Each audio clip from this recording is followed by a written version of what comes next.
Shalom saudara yang terkasih dalam nama Tuhan Yesus Kristus. Kembali lagi dengan saya Johannes Panjaitan. Kita akan membahas tentang arti dari tulisan yang ada di kayu salib Yesus. Saudara-saudara, sebelum kita membahas, mari berikan dukungan pada channel ini melalui subscribe, like, dan juga share video ini agar semakin banyak orang yang mengetahui tentang firman Tuhan ini. Terima kasih, kiranya Tuhan Yesus membalas kebaikan saudara yang sudah mensubscribe dan mendukung channel ini. Tuhan Yesus memberkati.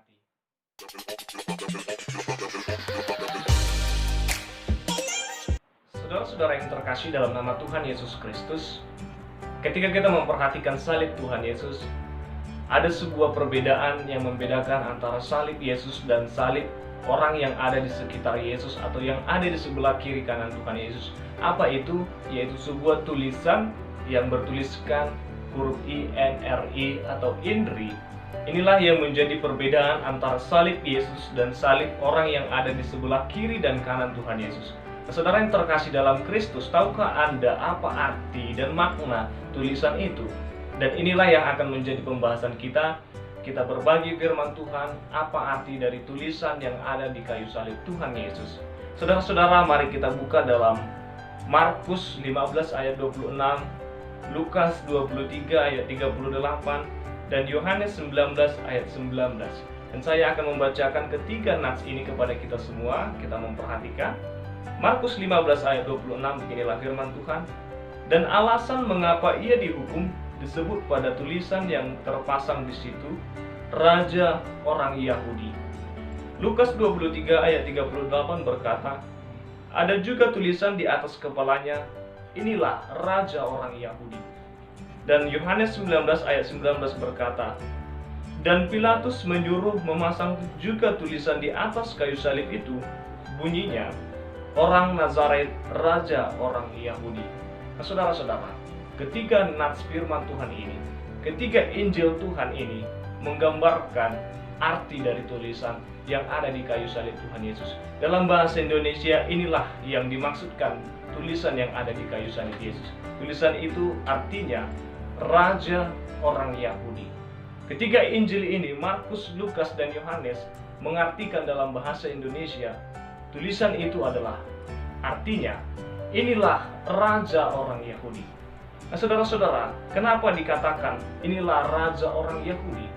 Kita akan membahasnya. Tetapi saudara-saudara, tulisan ini dituliskan dalam bentuk tiga bahasa.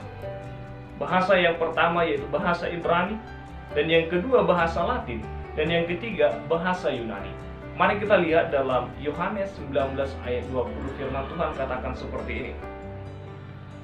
Banyak orang Yahudi yang membaca tulisan itu, sebab tempat di mana Yesus disalibkan letaknya dekat kota, dan kata-kata itu tertulis dalam bahasa Ibrani, bahasa Latin, dan bahasa Yunani. Nah, saudara-saudara, tulisan yang ada di atas salib Tuhan Yesus dituliskan dengan tiga jenis bahasa, yaitu bahasa Ibrani, bahasa Latin, dan bahasa Yunani. Kenapa dituliskan dengan tulisan inilah Raja orang Yahudi? Atau saudara-saudara, dalam bahasa aslinya, bahasa Latin dituliskan singkatan dari INRI atau INRI adalah Yesus Nazarenus Rex Iudaeorum. Artinya, Yesus orang Nazaret, Raja orang Yahudi. Saudara-saudara, kenapa dituliskan INRI pada salib Yesus adalah karena pada bagian atas salib biasanya dituliskan tentang kesalahan-kesalahan yang dilakukan. Kenapa orang itu disalibkan? Dituliskanlah kesalahan itu pada tulisan di atas kayu salib. Nah, itulah yang menjadi tradisi pada masa itu. Tetapi saudara-saudara, karena orang-orang pada saat itu ataupun orang-orang yang menghukum Tuhan Yesus, yang menyalibkan Tuhan Yesus, tidak menemukan satupun yang menjadi kesalahan dari Tuhan Yesus. Yesus tidak melakukan kesalahan apapun, dan mereka tidak menemukan apa yang menjadi kesalahan Tuhan Yesus. Sehingga tulisan untuk menggantikan tulisan kesalahan-kesalahan atau kejahatan-kejahatan orang atau kejahatan-kejahatan Tuhan Yesus, dituliskanlah INRI atau inilah Raja orang Yahudi. Jadi saudara-saudara, arti inilah Raja orang Yahudi. Kata Raja orang Yahudi memiliki alasan karena pada masa penyaliban Yesus, seorang yang mengaku dia adalah raja, jika dia tidak diakui dari pemerintah Roma, maka orang itu akan dianggap sebagai orang yang pemberontak. Nah, pada saat itu Yesus dianggap sebagai orang yang pemberontak karena mereka tidak mengakui bahwa Yesus adalah seorang yang dianggap sebagai raja. Jadi mereka menghukum Yesus karena mereka menganggap Tuhan Yesus sebagai pemberontak. Para pemimpin Yahudi tidak menganggap Yesus raja mereka, meskipun mungkin saja ada sejumlah orang Yahudi yang percaya bahwa Yesus adalah Mesias atau raja. Jadi saudara-saudara, inilah yang menyebabkan kenapa Yesus dituliskan sebagai Inri, atau inilah raja orang Yahudi. Saudara-saudara yang terkasih, kenapa dituliskan dalam 3 bentuk bahasa, yaitu bahasa Ibrani, bahasa Latin, dan bahasa Yunani? Ada alasannya. Alasannya, saudara-saudara, tulisan di kayu salib Yesus dituliskan dengan 3 bahasa adalah agar semua orang yang ada di tempat itu bisa mengerti dan mengetahui apa arti dari tulisan itu. Karena pada saat penyaliban Tuhan Yesus, peristiwa itu terjadi, banyak sekali orang yang hadir dari berbagai jenis suku dan dari berbagai jenis bangsa untuk menyaksikan penyaliban Tuhan Yesus. Jadi saudara-saudara, bahasa resmi Kekaisaran Romawi adalah bahasa Latin.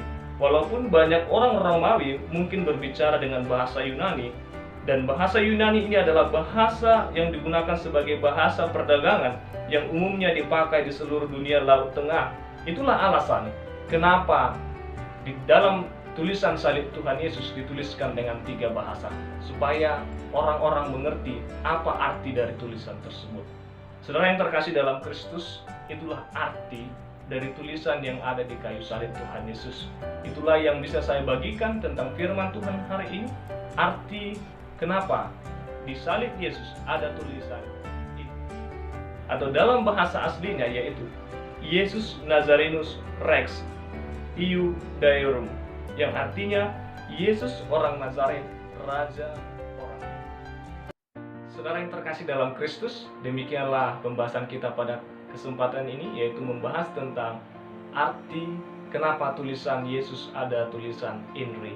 Jadi saudara-saudara, kiranya Tuhan Yesus memberkati Anda dimanapun Anda berada, dan berikanlah dukungan pada channel ini melalui subscribe, like, dan juga share video ini agar semakin banyak orang yang mendengarkan firman Tuhan dan mengetahui firman Tuhan. Terima kasih, Tuhan Yesus memberkati.